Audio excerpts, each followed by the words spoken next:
Hey, Scott, ROCKFILE, back with another podcast review. Going to talk about Den of Thieves 2 in 4K. I picked up the Den of Thieves collection is what they're calling it on Lionsgate Limited. It's a new thing that Lionsgate is doing to release special editions and steelbooks that are not available in regular stores. Now, in regular stores, you can find a copy of Den of Thieves 2 on 4K, but you cannot find a copy of Den of Thieves 1. That is only in this special edition. That's really why I got it, because I really do enjoy the first movie and had not seen the second movie, so why not? So it arrived the other day, and I think they used an entire roll of bubble wrap. Kudos to Lionsgate Limited. The collection of 2 steelbooks comes in a box with a magnetic clasp that looks like a vault. And that was wrapped in bubble wrap, and then there were loads of bubble wrap on top and bottom of it. This was in a much larger box than it needed to be in as well. So for those that care about how their media is packaged and shipped to you, I would say so far this is my first thing from Lionsgate. They spent way too much money on bubble wrap on my particular package. So you open up the magnetic clasp and you get 2 different steelbooks, one for the first movie, one for the second movie. They contain a Blu-ray and 4K in each. Now, I have not watched the first movie yet because I just watched it recently. It is in 4K. It's an upconvert. It has a new Dolby Atmos soundtrack that's gotten great reviews, and some of the reviews of the 4K say it's great. You only get the 9-minute longer director's cut on the 4K, but the Blu-ray for the first movie has both the director's cut and the theatrical version, if you're so inclined. I have read that the Blu-ray is the old Blu-ray, but it does have a different cover on it, so I can't confirm that. And again, I haven't watched the first movie yet. Since I had watched it recently, I got this set in, and I really wanted to watch the second movie.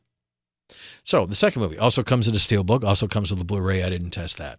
Getting the 4K part of it out of the way, this is an amazing looking movie. It is 5 out of 5 4K, native 4K transfer with Dolby Vision and HDR and HDR10. Really bright HDR10 specs were almost 1,000 nits. The Dolby Vision looked incredible. Some of the outdoor scenes really popped. The ocean, the colors, the HDR. It was really, I was blown away multiple times while watching the film going, this is a really great transfer. Native 4K transfer, brand new movie. It just looks fantastic. Lots of great detail. Everything you want in a 4K is there. Some of the drone shots over Nice in France, absolutely gorgeous. The ocean shots, everything, the car chases, incredible. Also a Dolby Atmos soundtrack that's a 5 out of 5. It is nearly perfect. When you're indoors and they're doing some of the safe cracking stuff, you can kind of hear the echoes on the ceiling above you.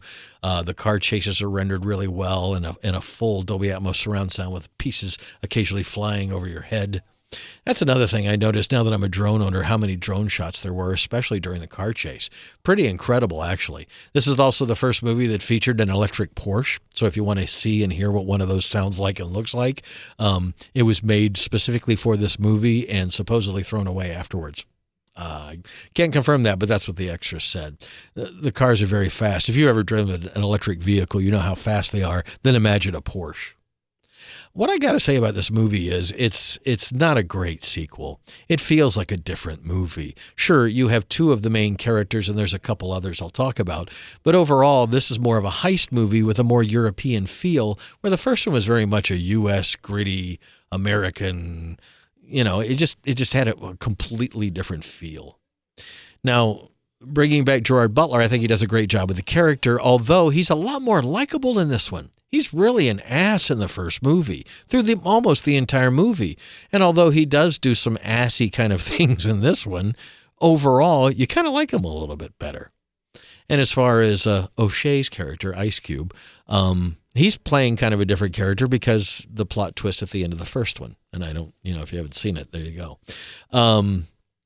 But they brought back a stripper character from the first movie for one scene with Gerard Butler, and she was terrible. I don't even know why they left this.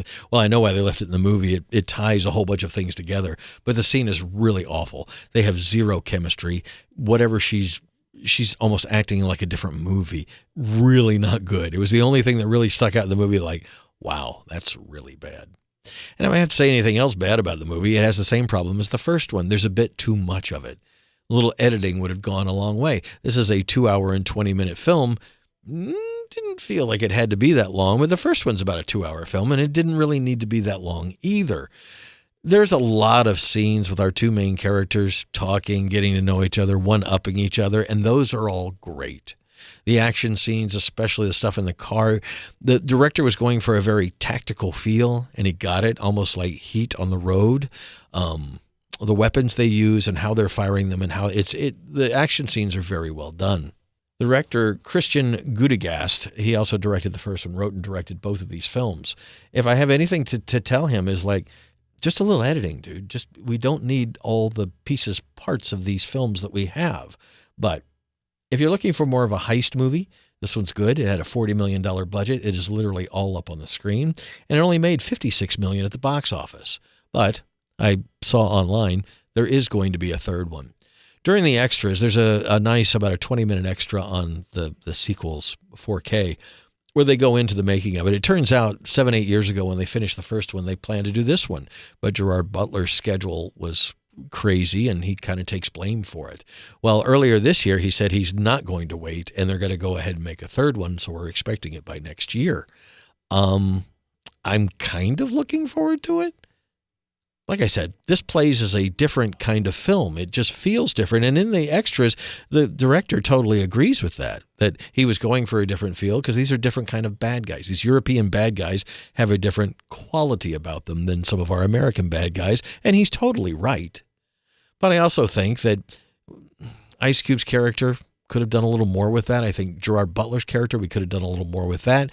And like I said, he's a lot more likable. Both of them come off a little more likable by the end of this than they did at the end of the first one. That all being said, if this is the middle child to the three-movie trilogy, and they have plans for a couple other spin-off movies too, we'll see what happens. The first movie is by no means perfect, but it's a good piece of pulp kind of fiction. It's a story of some bad guys and some good guys that aren't very good and how they intersect and what happens, and some good plot twists and some great action at the end. This one doesn't really follow that. I mean, we do have some great action at the end. There's some great action in the middle. There's some nice stuff at the beginning, but there's a lot of character stuff in the middle of it. A lot of beautiful scenes of Nice.